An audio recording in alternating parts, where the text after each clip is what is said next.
बेटा आज हम डिस्कस करेंगे application of ampere circuit law के बारे में।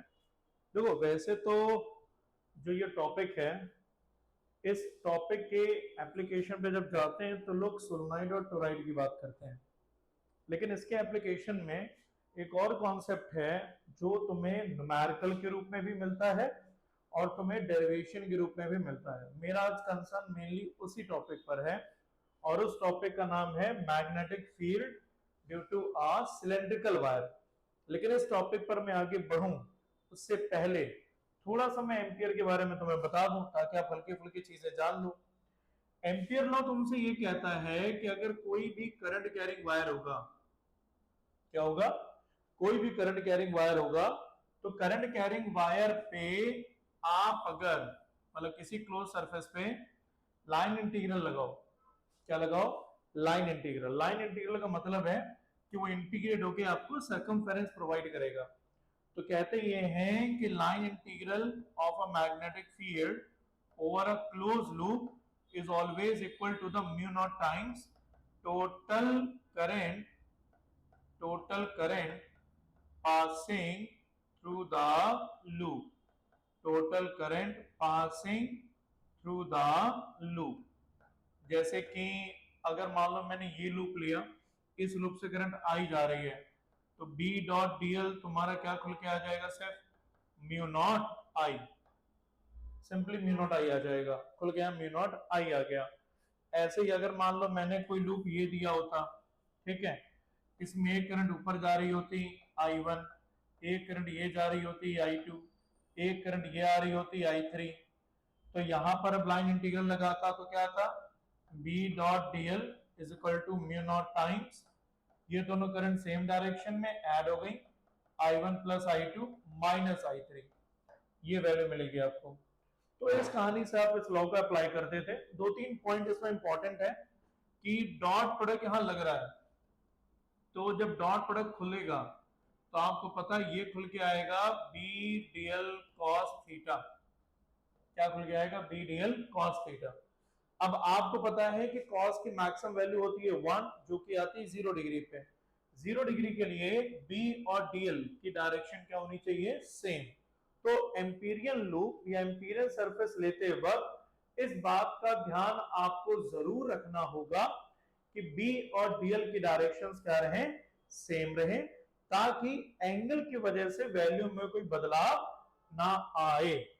तो सिलेंड्रिकल वायर पर जाने से पहले मैं तुम्हें उसके छोटे वर्जन पे लेके चलता हूं। जैसे मान लो मैंने क्वेश्चन लिया कि भाई हम बताना चाहते हैं मैग्नेटिक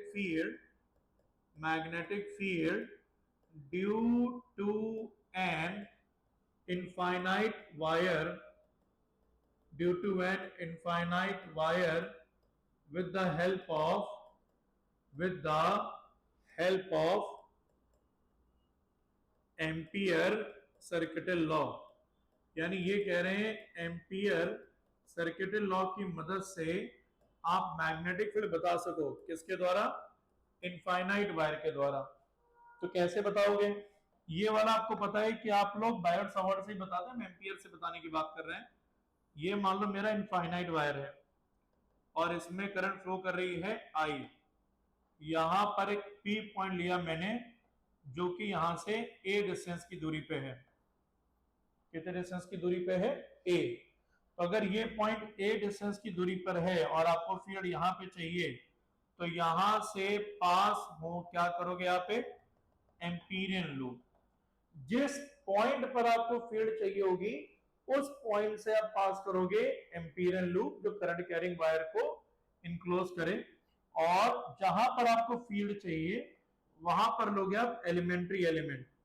अब क्योंकि एलिमेंट्री एलिमेंट ये सर्कमफेरेंस में है तो भाई इस डीएल की डायरेक्शन और मैग्नेटिक फील्ड की डायरेक्शन, दोनों की डायरेक्शन क्या आएंगी, सेम आएंगे। डीएल भी टेंजेंटली जाएगा और मैग्नेटिक फील्ड मैक्सिमम करने के लिए इसको भी उसी के अलॉन्ग भेजना पड़ेगा। तो अगर मैं लिखूं यहीं पर according to ampere circuital law, तो वो क्या आएगा, क्लोज इंटीग्रेशन में B dot DL is equal to mu naught times total current passing through the loop. ये आएगा total current passing through the loop. तो भाई इसके अंदर पूरी की पूरी करंट कितनी जा रही है, आई। तो ये फॉर्मूला खुल के क्या आ गया, B dot DL is equal to mu naught I. ये आपका क्या बनेगा, बी डीएल कॉस जीरो, ये आएगा mu naught I cos zero one, B बाहर, ये आ गया डीएल, ये आएगा mu naught I. DL integrate होके क्या देगा आपको, 2 पाई ए, और ये भी क्या आ जाएगा, म्यू नॉट आई। बी बराबर क्या आ जाएगा, म्यू नॉट आई अपॉन में 2 पाई ए, ये वैल्यू आएगी। चाहो तो यही छोड़ दो, थोड़ा सा रीअरेंज करो अगर, तो ये कितना आएगा, mu naught upon 4 pi 2 I by A. तो भैया बी यहां पे एक एक कैसा प्रोपोर्शनल है, इनवर्सली। ये फॉर्मूला वही आ गया जो आपने ड्राइव करा था किससे, बायोट सावर से। तो बी और ए के बीच का ग्राफ अगर बनाओगे तो कैसा आएगा, इनवर्स आएगा, क्योंकि इनवर्सली दिया गया।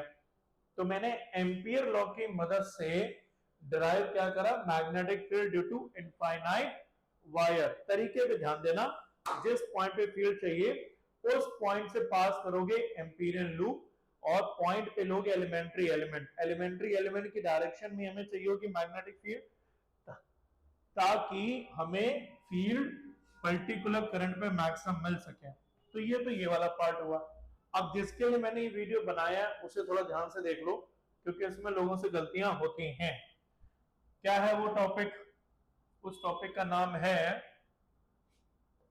Magnetic field. टॉपिक का नाम है magnetic field due to an या due to a cylindrical wire. हमें मैग्नेटिक फील्ड बतानी है सिलेंड्रिकल वायर के थ्रू। कि भैया आप मैग्नेटिक फील्ड बताओगे किसके थ्रू, सिलेंड्रिकल वायर के थ्रू। तो कैसे करोगे जरा नोटिस करना। सिलेंड्रिकल वायर बनेगा कैसे, पहले ये ध्यान देना। ये मान लो है हमारा एक सिलेंड्रिकल वायर, ठीक है, ये हमारा सिलेंड्रिकल वायर है, और ये मैंने लिया है इसका एक्सेस, ये मैंने लिया है रेडियस ए। क्वेश्चन में गिवन क्या है, गिवन है जो आई है ये फ्लो करेगा across the cross sectional area of the wire, cross sectional area of the wire. ध्यान देना, ये करंट पूरे एरिया में है, सरकमफेरेंस में नहीं है, इसलिए लोग को यहाँ पे गलतियां आती हैं। क्वेश्चन फिर क्या दिया है कि हमें फील्ड चाहिए, find the field at point P which is placed at a distance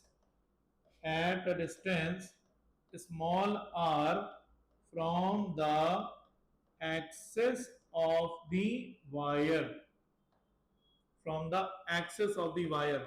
दो केस में पूछा गया है आपसे, ये दो केस में पूछा गया है। स्मॉल आर बड़ा होगा ए से, और स्मॉल आर छोटा भी होगा किससे, ए से, ये होगा। तो ये दो केस मांगे जाते हैं, एक स्मॉल आर बड़ा होगा ए से, एक स्मॉल आर छोटा होगा ए से। तो केस 1 लेके चलते हैं पहले हम। तब स्मॉल आर ए से बड़ा है, तो अगर स्मॉल आर ए से बड़ा है तो डेफिनेटली जो पॉइंट है वो कहां पर होगा, आउटसाइड द सिलेंडर। पॉइंट होगा हमारा कहां पे, आउटसाइड द सिलेंडर। ये हमारा पॉइंट P है, और यहां से क्या पास करोगे आप, एम्पीरियन लूप। अगेन क्या पास करेंगे आप, एम्पीरियन लूप।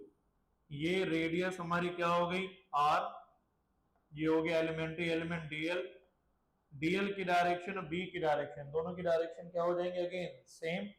फिर से वही, अगर आप अप्लाई करेंगे एम्पियर सर्किटल लॉ तो भाई इसमें कुछ भी नया नहीं आएगा।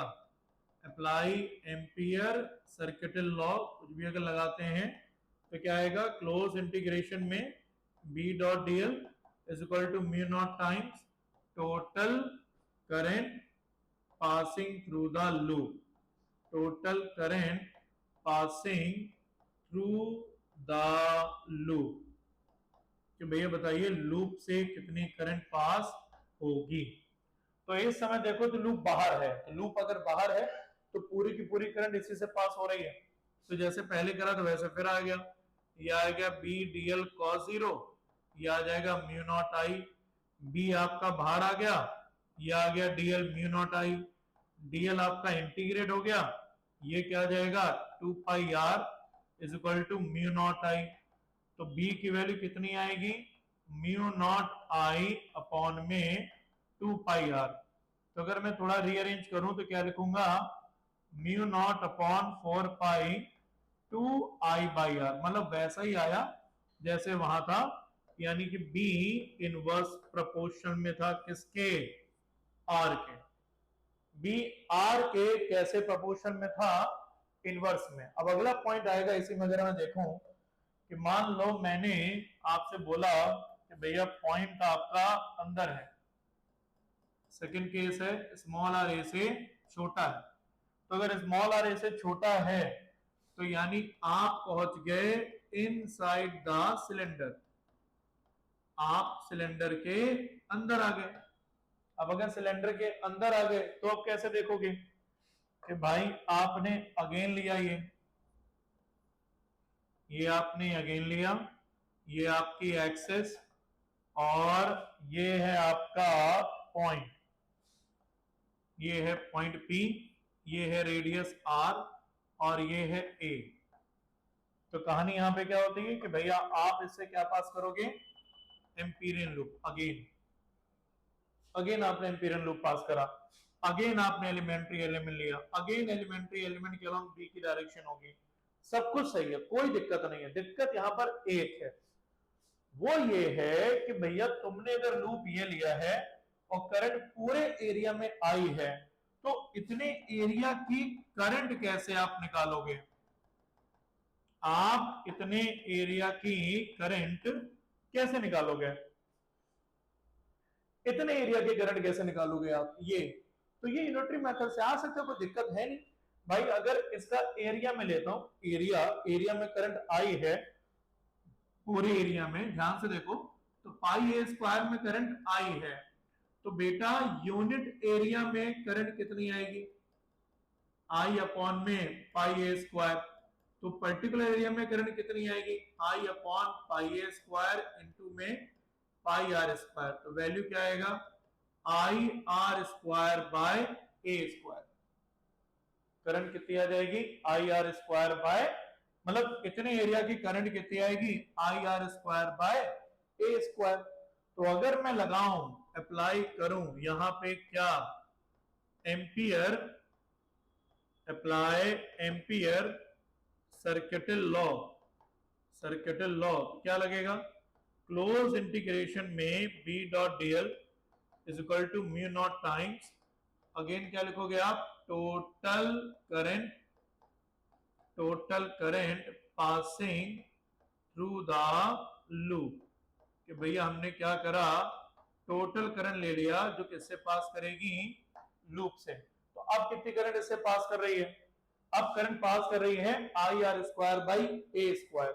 तो वैल्यू क्या ले ली आपने, B DL cos zero mu naught I R square by A square, DL integrate होके क्या देगा आपका 2 पाई आर, ये आ गया mu naught I R square by A square, R से आर कैंसिल, बी कितना आएगा, mu naught upon 2 pi I R by A square, 2 से मल्टीप्लाई डिवाइड करा तो ये आएगा mu naught upon 4 pi 2 I R by A square. यानी जो बी है वो आर के कैसा प्रोपोर्शनल है, डायरेक्टली। समझने की बात ध्यान देना कि जो आपका सिलेंडर है, सिलेंडर के अंदर फील्ड आर के डायरेक्टली है और आउटसाइड में इनवर्सली है। तो अगर मैंने इसका ग्राफ बना दिया, अगर मैंने इस पर क्या बना दिया, ग्राफ बना दिया, तो कैसा आएगा, इनसाइड डायरेक्टली और आउटसाइड इनवर्सली, ये आएगा, ये पॉइंट आएगा बी मैक्स, यानी इस पॉइंट पर फील्ड हमारी क्या मिलेगी, मैक्सिमम। तो इनसाइड डायरेक्टली, आउटसाइड यहाँ पे। अब अच्छा एक बात और आती है कि ये जो बी मैक्स लिखे हो सर ये कितना होगा, तो कोई दिक्कत की बात तो है नहीं। अगर तुम सरफेस पे आ गए हो तो सरफेस पे भाई ए किसके बराबर हो गया होगा, आर के। तो यानी अगर आर पुट कर दिया ए की जगह, मतलब आर ए पुट कर दिया, तो ए से ए गया, तो वैल्यू कितनी आएगी, सीधा b is equal to mu naught upon 4 pi 2i by A, ये मिल जाएगा। तो हमें फील्ड अंदर भी मिल गई, कितनी, mu naught upon 4 pi 2ir by A square, surface पे मिल गई 2i बाई ए, इनसाइड में मिल गई 2i बाई आर, मतलब आउटसाइड मिल गई है।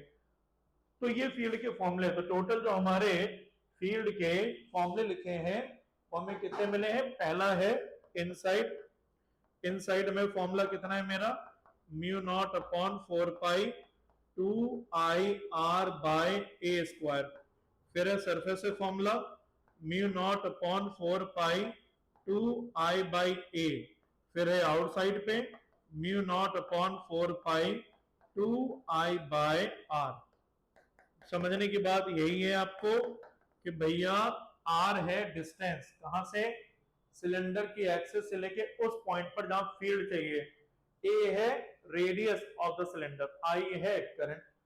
तो ये तुम्हें मिलता है फिलहाल जो फॉर्मूला मिलता है, इसके ऊपर न्यूमेरिकल आप नॉर्मल तरीके से कर सकते हो, ऐसा भी खास बिग डील नहीं है।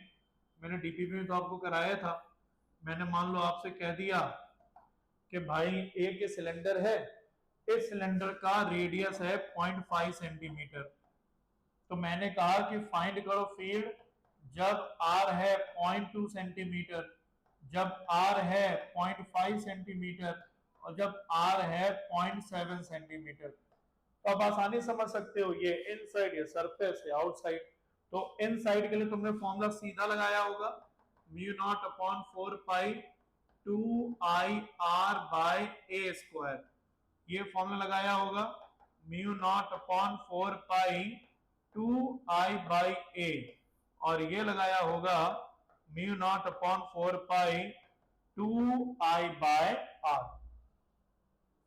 तो ये लग जाएंगे वैल्यूज, तो इसके अकॉर्डिंग आप काम कर सकते हो। इसके कुछ क्वेश्चन कभी कभार नीट या मेल से मिल जाते हैं, रेयरली बोर्ड में भी ऑब्जेक्टिव क्वेश्चन आता है, ध्यान रख लेना पॉइंट इनसाइड है या पॉइंट आउटसाइड है। फिर एक एप्लीकेशन में तुम्हें मिलता है सोलेनॉइड, सोलेनॉइड में डिटेल वीडियो तो नहीं बना रहा हूं मैं यहाँ पे, मैं अभी सिर्फ एक्सप्रेशन आपके बारे में बता रहा हूं कि सोलेनॉइड में अगर ये मान लो हमारी करंट फ्लो कर रही है, करंट अगर इस डायरेक्शन में है तो राइट हैंड से ग्रिप करते हैं, थंब जिधर जाएगा वो नॉर्थ पोल हो गया, ये साउथ पोल हो गया। और ऐसे ही में अगर मैंने मान लो बोल दिया कि करंट हमारी ऐसे आ रही है, तो ये हमारा इधर क्या हो गया, नॉर्थ पोल, इधर क्या हो गया, साउथ पोल। इसका एक्सप्रेशन आता है मेरा B is equal to mu naught N I, जहां पे n होते हैं मेरे number of turns per unit length, ये होते हैं, यानी n की वैल्यू आती है n बाय l, यहां पर ये होता है। अच्छा है, एंड पॉइंट पे ये ध्यान रखना, ये जो फील्ड तुम्हारी आ रही है, थोड़ा जल्दी जल्दी बता रहा हूं, ये फील्ड तुम्हारी सेंटर पे आती है, सेंटर पे। जो एंड पॉइंट होता है, एंड पॉइंट पे आता है mu naught N I by two, and point पे आता है mu naught N I by two, and point पे आता है mu naught N I by two, and point पे, और सेंटर पे मैक्सिमम रहता है, तो एंड पॉइंट पे वेस्ट हो रही होती है, इसीलिए सोलेनॉइड का सर्कुलर वर्जन आता है, जिसे आप क्या बुला देते हो, टोराइड। टोराइड की खासियत ये है कि भैया इसके सेंटर पे जो फील्ड है बी सेंटर होता है जीरो, बाहर भी आउटसाइड भी होता है जीरो, और यहाँ क्या होता है म्यू नॉट एन आई, यहाँ होता है म्यू नॉट एन आई। यहाँ पे भी एन वही है, number of turns per unit length, लेकिन एन यहाँ पर आएगा एन अपॉन 2πr, क्योंकि सर्कुलर है। तो कहते हैं सर आर क्या, दो रेडियस है, तो आर होता है mean radius, r1 plus r2/2, तो ये हो गया r1, ये हो गया r2, ये होता है। तो एप्लीकेशन में मैंने यहाँ पर आपको सिर्फ फील्ड के फॉर्मूले लिखे हैं, सिर्फ फॉर्मूले। तो सोलेनोइड का फॉर्मूला है म्यू नॉट एन आई, अगर स्ट्रेट है तो एन होगा n/l, सर्कुलर है तो एन होगा n/2πr, इसके साथ से काम करोगे। तो ये था इसका एक बेसिक वीडियो, जो मतलब इसके डेरिवेशन लोग अंत टाइम पे गलत कर देते हैं। अब मैं इसमें आज आप लोगों को आज के 1-2 दिन में इसकी डीपीपी को मैं डिस्कस करके डाल दूंगा, ताकि आप क्वेश्चंस अगर करना चाहें तो उसको देख सकें, उसके हिसाब से आप उसमें क्वेश्चन आंसर बना सकें। तो इसको बेटा ध्यान से करिएगा। मिलते हैं आपसे फिर नेक्स्ट वीडियो में, ध्यान रखिएगा, खुश रहिएगा, मिलते हैं आपसे।